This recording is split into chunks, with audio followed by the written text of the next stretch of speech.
सर्वसामान्यांच्या हक्काचा आवाज जागर जनस्थान।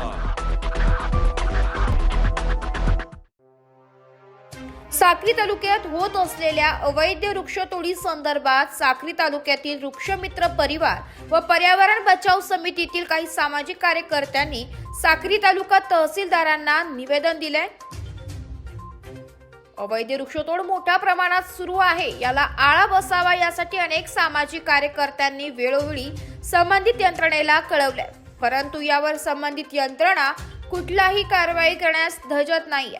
जवळच असलेल्या मालेगाव तालुक्यातील लाकूड व्यापाऱ्यांची मुजोरी साक्री तालुक्यात वाढलेली आहे। या संदर्भात तालुका प्रशासनाकडे गऱ्हाणे मांडण्यात आले। वन विभाग देखील कुठलीही कारवाई आजपर्यंत अनधिकृत लाकूड व्यापारावर केलेली नाहीये। साक्री पिंपळनेर हायवे रुंदी करण्यासाठी असंख्य झाडांची कत्तल सध्या होते।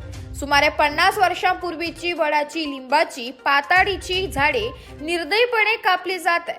हा रस्ता पूर्ण तयार झाल्यानंतर त्या झाडांची पुनर्लागवड करणार का, यावर देखील प्रश्नचिन्ह आहे। येणाऱ्या काळात वन विभाग व तालुका प्रशासनाने जर का यावर ठोस पावले उचलली नाही तर वृक्षमित्र परिवार व पर्यावरण बचाव समिती येणाऱ्या काळात मोठं आंदोलन उभा करून यंत्रणेला जाब विचारणार आहे।